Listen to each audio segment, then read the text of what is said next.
Yogah Karmasu Kaushalam.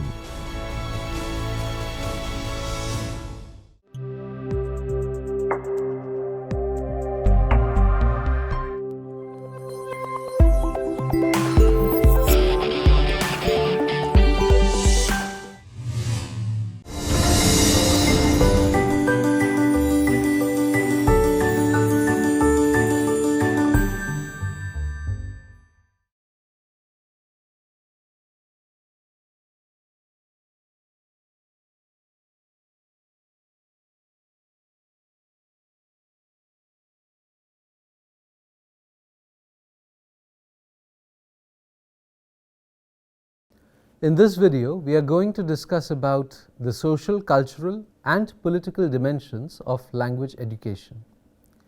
Language policies and practices are key components of the formation and maintenance of all social institutions, informing the ways in which languages are defined, used and evaluated.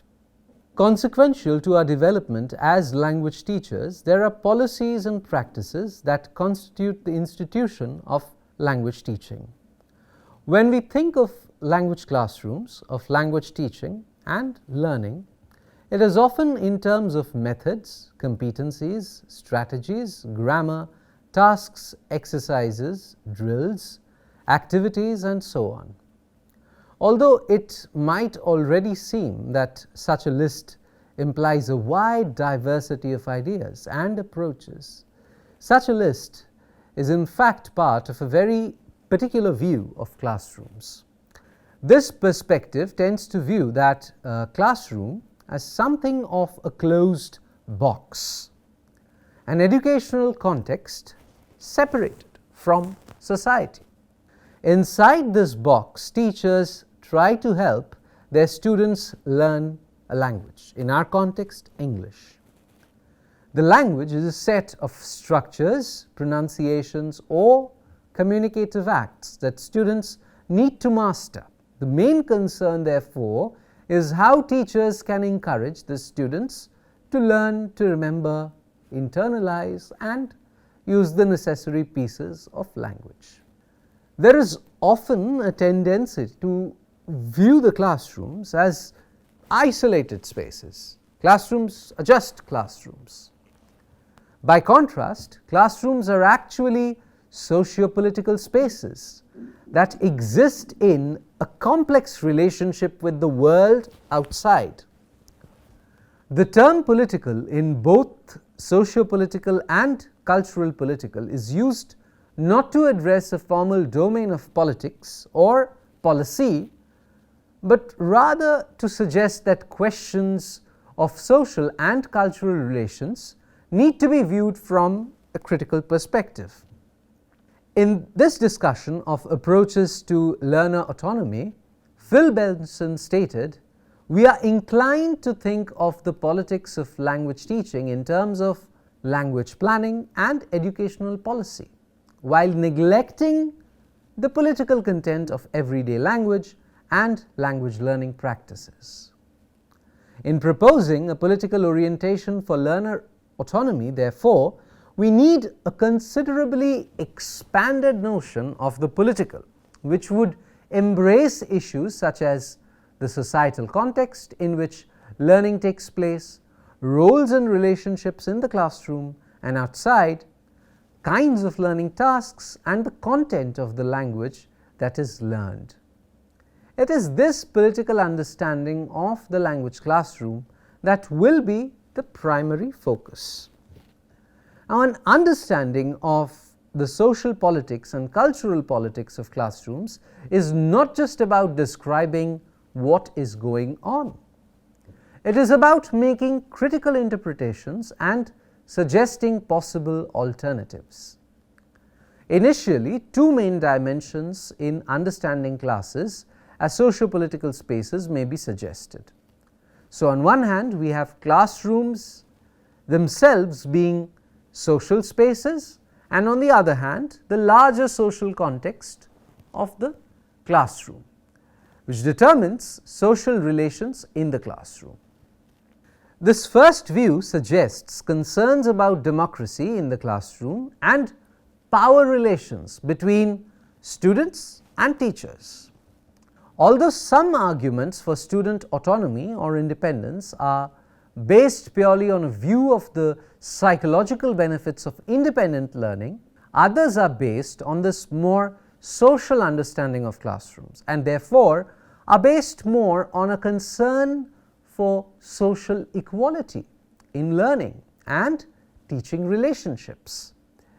Now, this approach to socio-political classroom relationships, however, remains rather limited if it operates simply in terms of teachers having power and students not having power, and with a belief that democratic classrooms involve handing over power to students.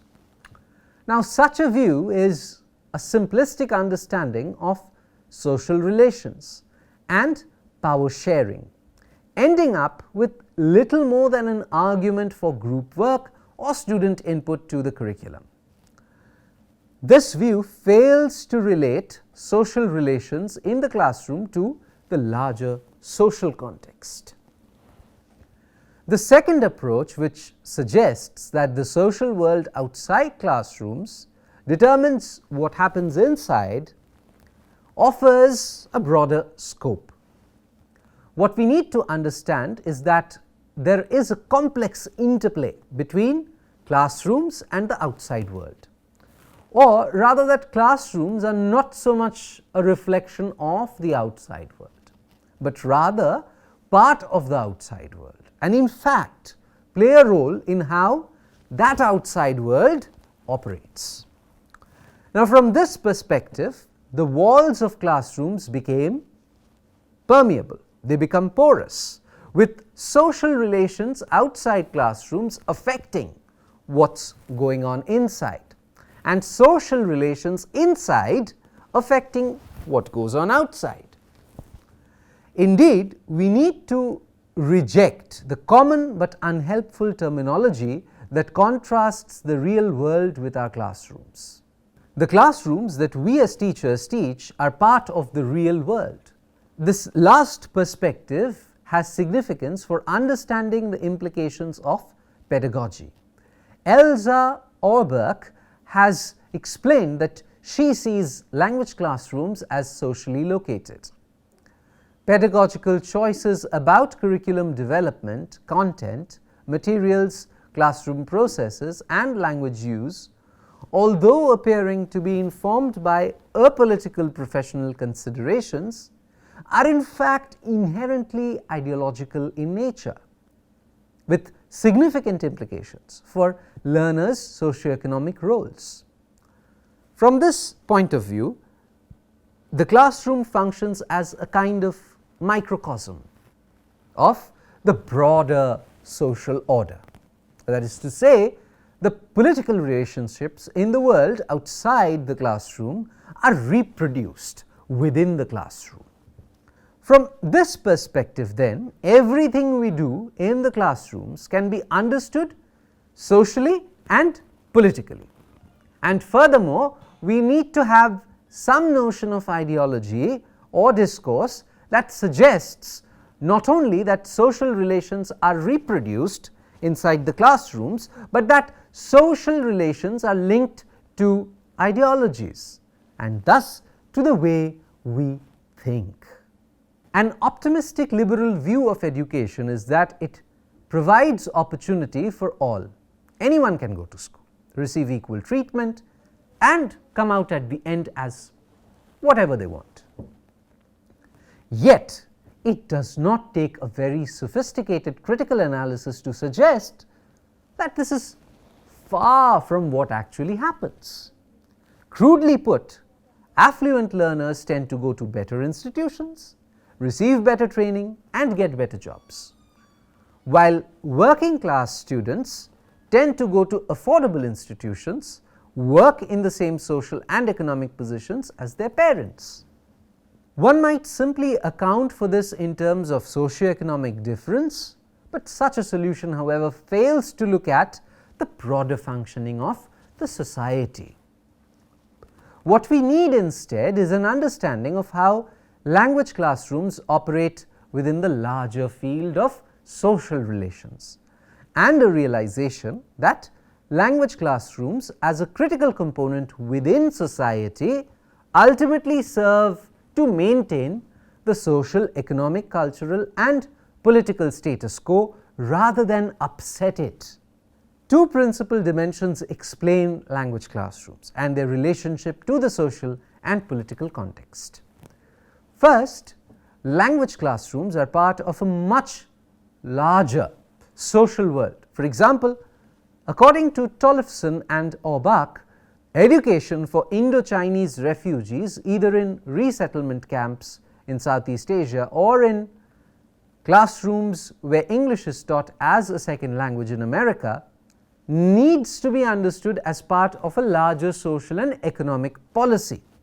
Now, as Tollefson explains, refugees are educated for work as janitors, waiters in restaurants, assemblers in electronic plants and other low-paying jobs, offering little opportunity for advancement, regardless of whether the refugees have skills suitable for higher-paying jobs. Therefore, classes where English is taught as a second language for refugees emphasize language competencies considered appropriate for minimum wage work, following orders, asking questions, confirming understanding and apologizing for mistakes.